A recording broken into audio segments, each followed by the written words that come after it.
예, 오늘부터는 히브리서의 말씀을 함께 생각하면서 은혜를 나누고자 합니다. 우리 권사님들 가운데는 이 히브리서 성경 공부를 마치신 분들이 계셔서 내용을 잘 알고 계시겠지만 다시 말씀을 생각하면서 은혜 받으시길 바랍니다. 이 히브리서를 누가 썼느냐 이렇게 묻는다면 참 대답하기가 곤란한 것 중에 하나입니다. 신학자들 간에도 통일이 되질 않았어요. 그런데 이제 우리는 어렸을 때부터 히브리서는 바울이 썼다 이렇게 생각하고 바울의 서신서 속에 이 히브리서를 집어넣는 경우가 많습니다. 그래서 사도 바울의 서신이다 이렇게 생각하는 분들이 대부분인데, 신학자들은 사도 바울의 편지의 유언과는 너무 다르다는 거죠. 사도 바울은 항상 첫머리에 자신을 소개하면서 시작을 합니다. 첫머리에 자신을 소개하고 그리고 이 편지를 받는 사람이 누군가 하는 것들을 아주 분명하게 기록을 하면서 그 편지를 썼는데, 히브리서는 그런 것이 없어요. 나 사도 바울은 누구에게 편지한다 이런 형식으로 되어 있질 않아요. 그래서 사도 바울의 편지 형식과는 좀 다르다. 그래서 사도 바울이 아닐 수 있다라고 하는 생각들을 많이 하는 거죠. 그러다 보니까 누가 썼을까? 아마 이 히브리인에게 쓰여진 편지이기 때문에 이 히브리인들, 그러니까 그 율법을 잘 알고 있는, 특별히 제사법을 잘 알고 있는 유대인들에게 보낸 편지니까 유대인 중에서 누군가 썼을 것이다. 너무 당연한 거죠.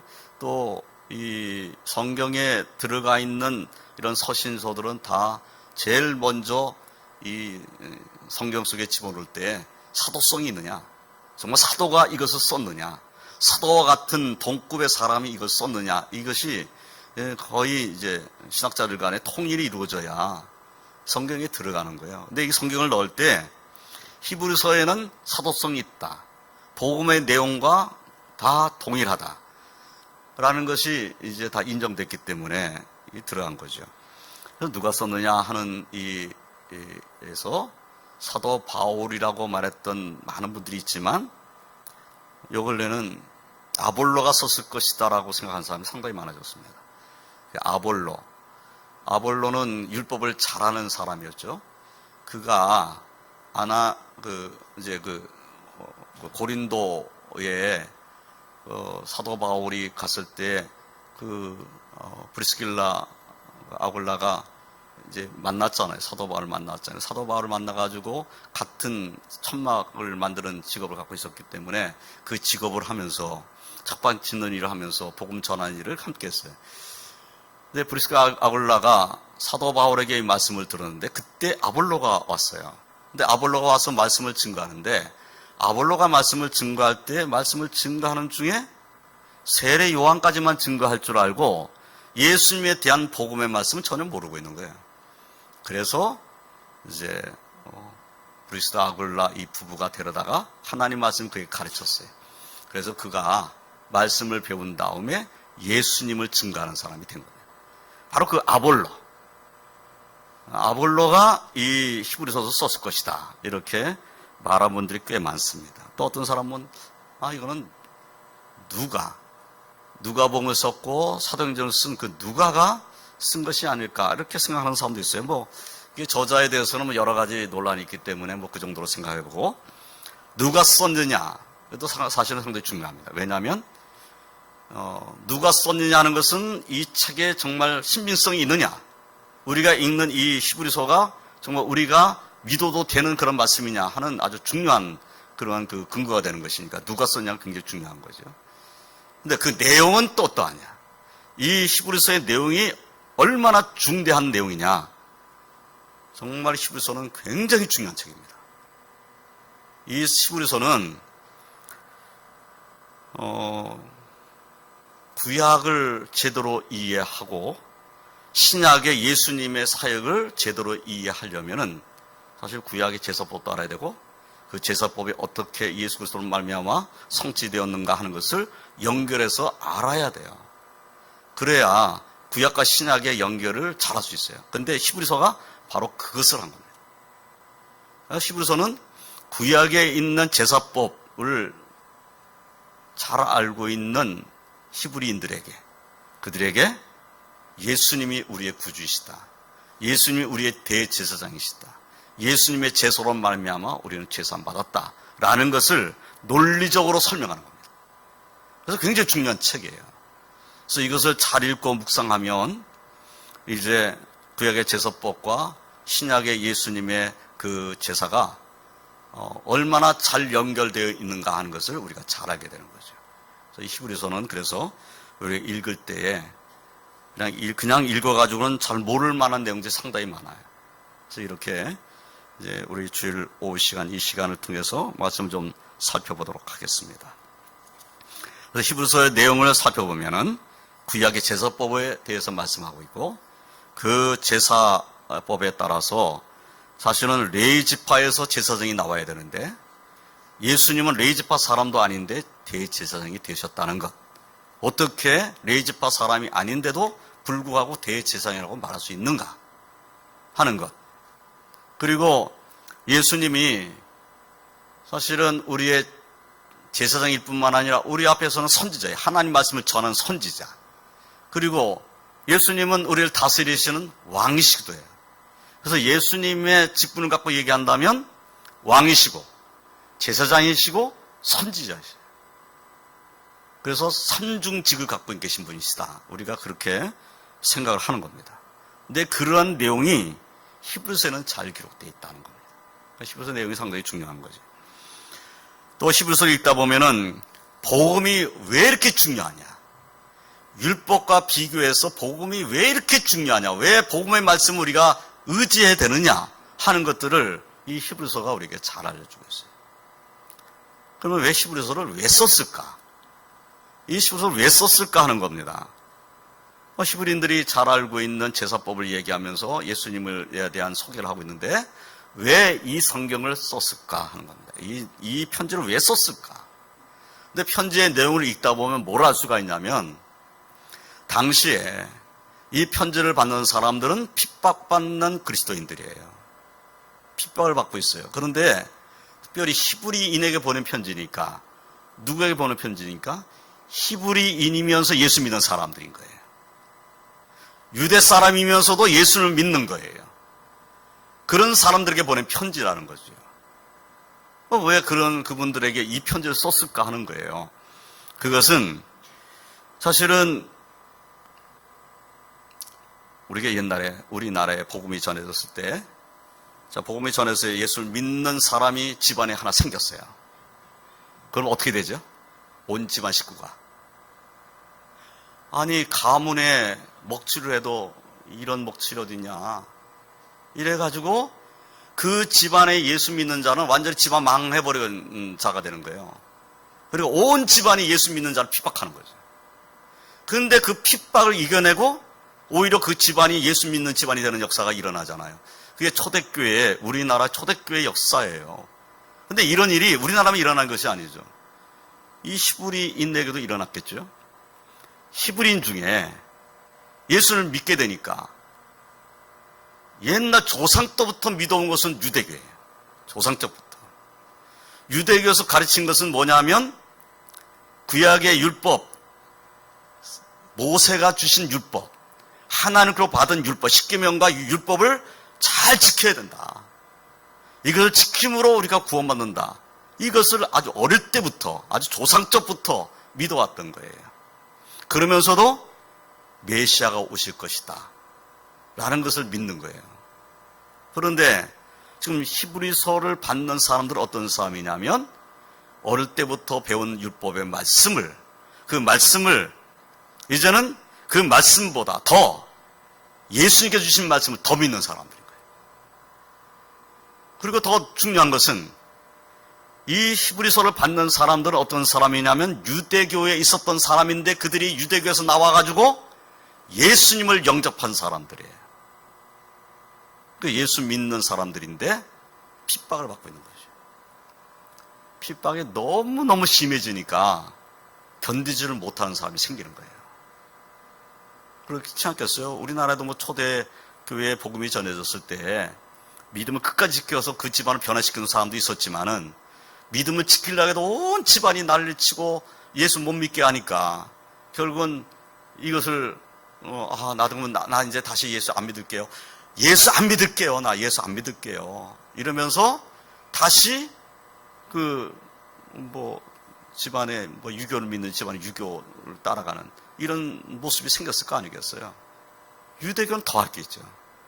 유대교에서 예수 믿는 사람을 핍박하는 것은 거의 죽음에 이르기까지의 핍박입니다. 그러니까 이거는 고통을 견딜 수가 없는 거예요. 그러니까 예수 믿는 히브리인들, 유대인들이 배교를 하는 겁니다. 나 이제 예수 안 믿을 거야. 이렇게 되는 거죠. 그런 일이 일어나기 시작했어요. 핍박이 심해지니까. 그래서 이 히브리서도 썼다고 보여주는 거예요. 안 된다. 어떤 일이 있어도 어떤 핍박을 받아도 다시 율법으로 돌아가서는 안 된다. 왜 율법을 돌아가서는 안 되는지 내가 이유를 설명하마 하면서 쓴 책이 히브리서다. 그러니까 어떤 핍박을 받아도 예수님을 포기해서는 안 된다. 예수님을 안 믿겠다고 말해서는 안 된다. 뒤로 물러서서는 안 된다. 핍박을 견뎌내라. 이겨내라. 믿음으로 이겨내라. 어떤 고난도 받아내라. 이렇게 말씀하시는 내용이에요. 그러니까 이 히브리서는 당시에 핍박받는 히브리인들에게 이 말씀은 아주 강력한 메시지인 거죠. 뒤로 물러서서는 안 된다. 뒤로 물러서면 너는 하나님 앞에 진노받는다. 이거예요. 그런 내용이에요.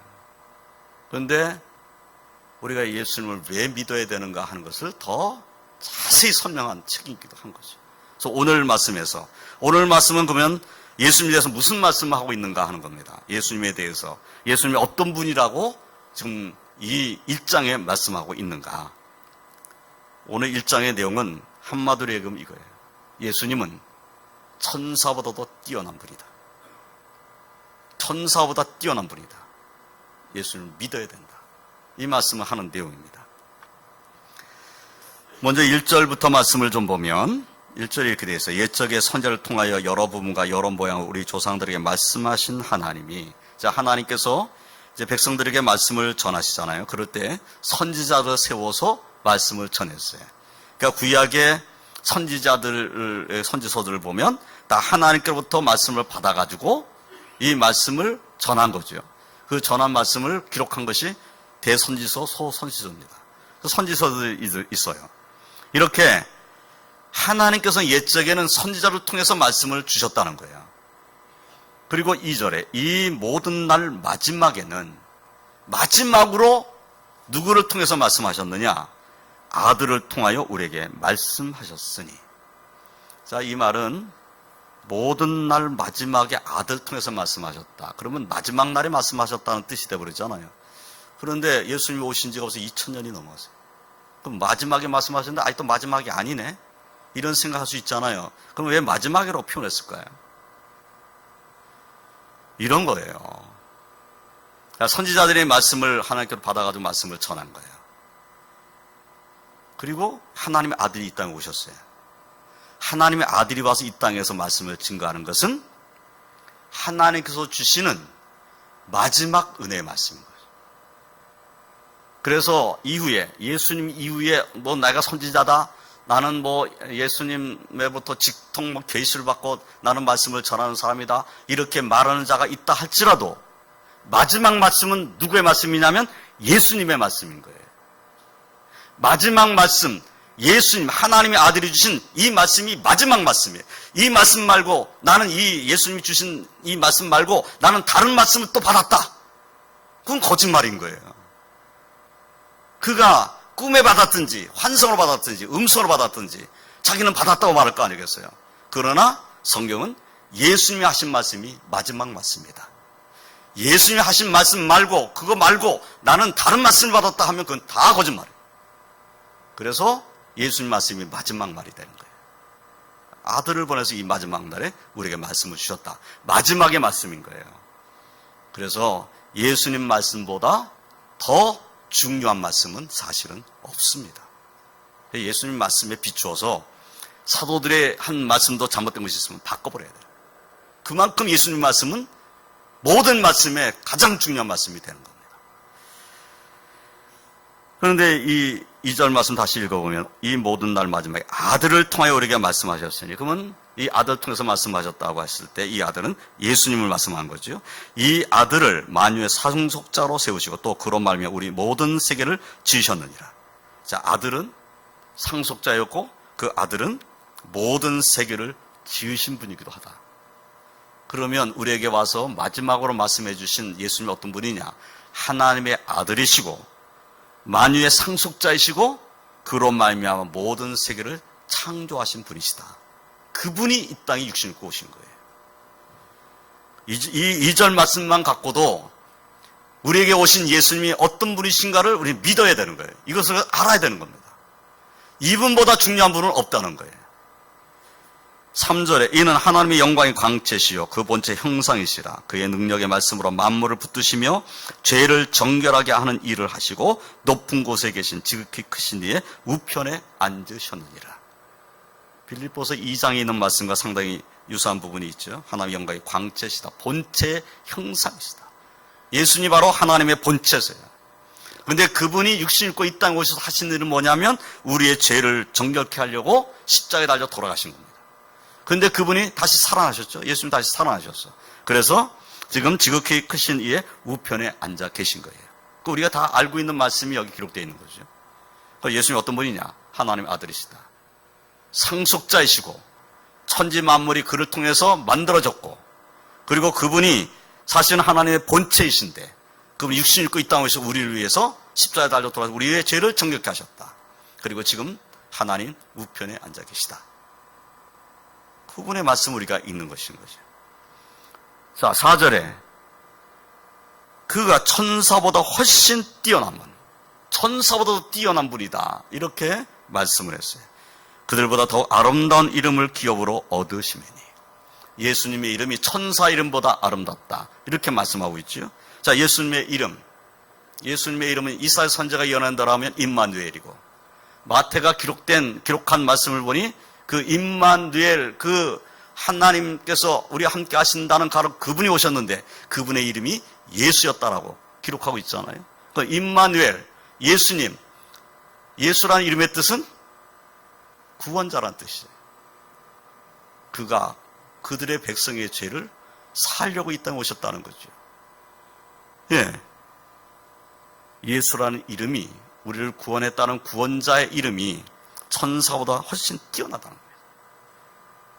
예수 이름은 그 어떤 것보다 뛰어난 이름입니다. 그래서 우리 빌립보서 2장 말씀을 보면은 예수님의 이름 앞에 무릎 꿇게 하셨다고 성경이 기록하고 있어요. 모든 무릎을 예수의 이름 앞에 꿇게 하시고, 모든 사람들이 다 예수님 이름 앞에 무릎 꿇어야 돼요. 예수님의 이름이 가장 위대한 이름인 거죠. 그분이 하나님의 아들이셨다는 거예요.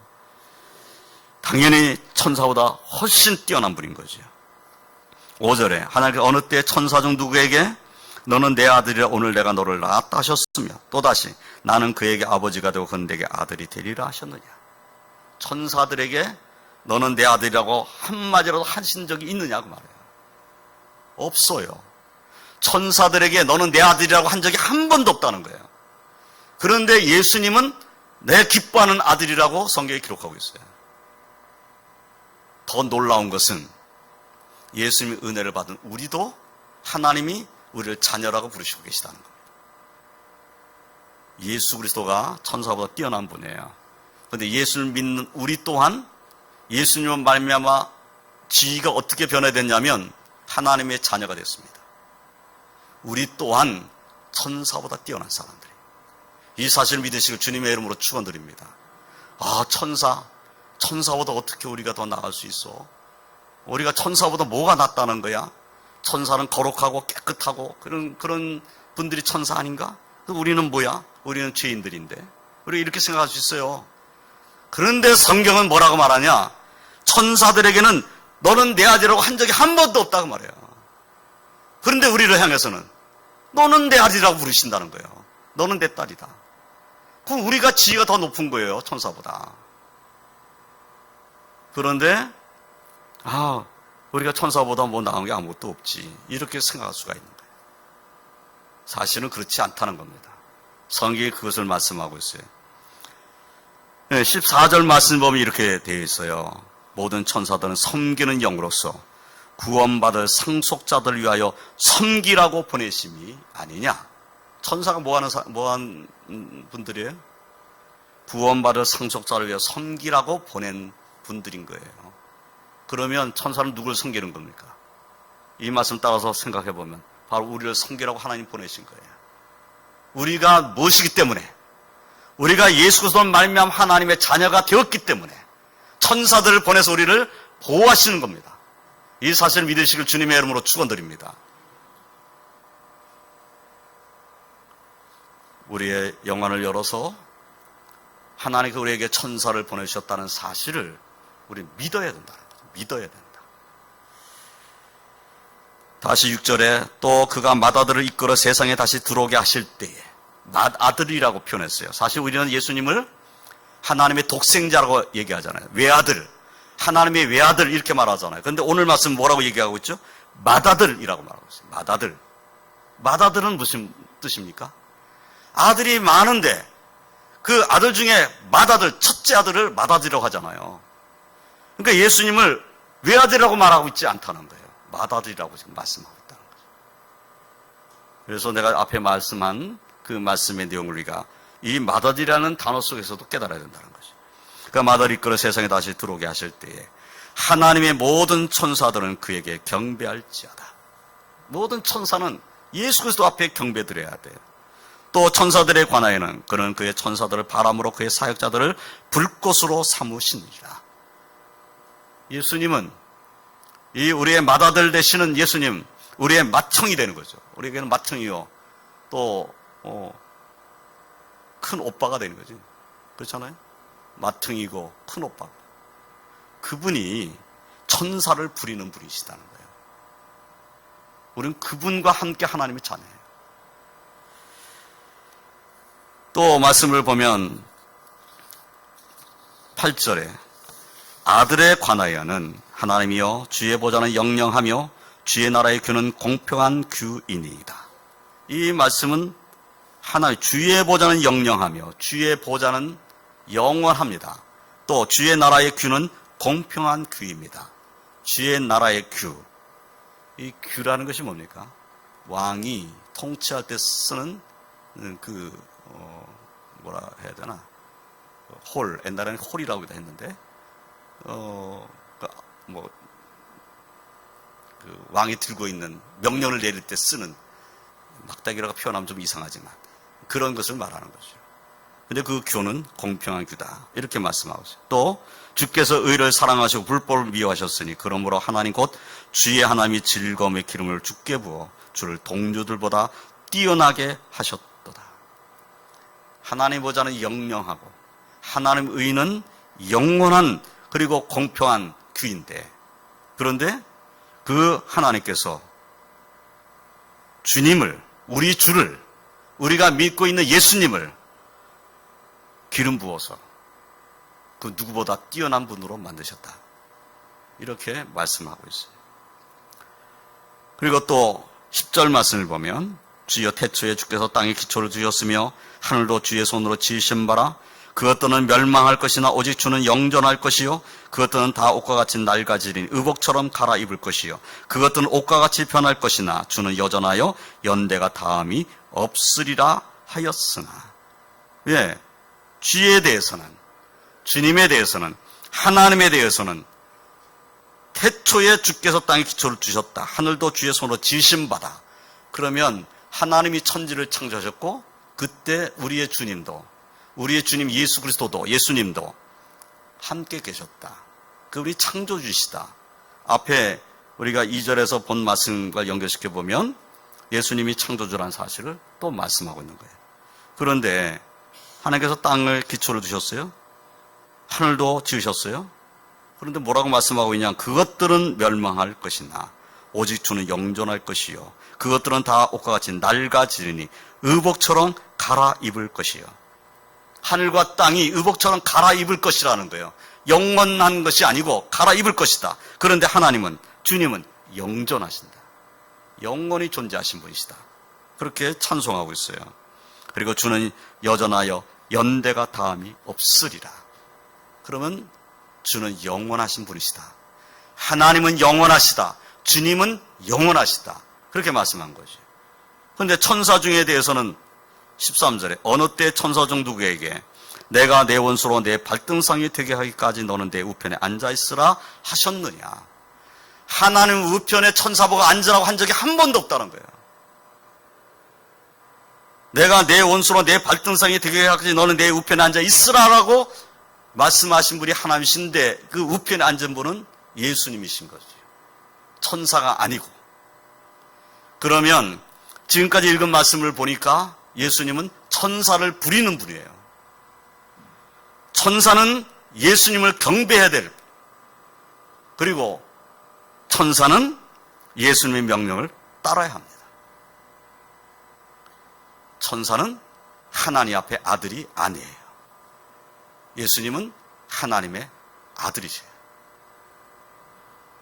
천사는 하나님 보좌 우편에 앉을 수 없어요. 근데 예수님은 하나님 보좌 우편에 앉아 계셔요. 비교하면 누가 더 뛰어난 분입니까? 당연히 예수님이 뛰어난 분이라는 거예요. 천사와 비교할 수 없는 분이라는 겁니다. 비교할 수가 없어요. 어떻게 창조주 하나님과 천사를 비교할 수 있겠어요? 비교가 안 되는 거죠. 비교 자체가 안 되는 대상인 거예요. 그런데 이분으로 통하여서 우리가 죄사함을 받고 구원받아 하나님을 아빠 아버지로 부르는 자가 되어서 우리가 하나님의 자녀가 되었다는 것은 말로 다 할 수 없는 축복인 겁니다. 천사도 이룰 수 없는 것을 우리는 하나님께서 받은 거예요. 천사가 몸부림쳐가지고 하나님 자녀 되겠어요? 그냥 천사입니다. 우리는 은혜 받아 그냥 하나님의 자녀가 되어버렸어요. 자, 하나님의 자녀가 천사보다 뛰어나다는 겁니다. 그런데 오늘 말씀을 읽어보니 하나님의 자녀가 분명히 천사보다 뛰어난데 그 가장 뛰어난 분이 누구냐? 예수님이시고, 그리고 예수를 믿는 우리가 천사보다 더 나은 존재다 라고 오늘 말씀을 우리에게 알려주고 있어요. 오늘부터 자부심을 가지시기 바랍니다. 나는 천사보다 뛰어난 예수를 믿는 하나님 백성이 되었고, 예수님을 말미암아 우리는 하나님을 아버지라 부를 수 있는 자가 되었으니, 따지고 보니 천사보다 나는 놀라운 은혜를 입은 자가 되었다. 이 확신을 가지고 이 한 주간 믿음으로 승리하시기를 주님의 이름으로 축원드립니다. 기도하겠습니다. 하나님 감사합니다. 오늘 말씀을 통해서 우리에게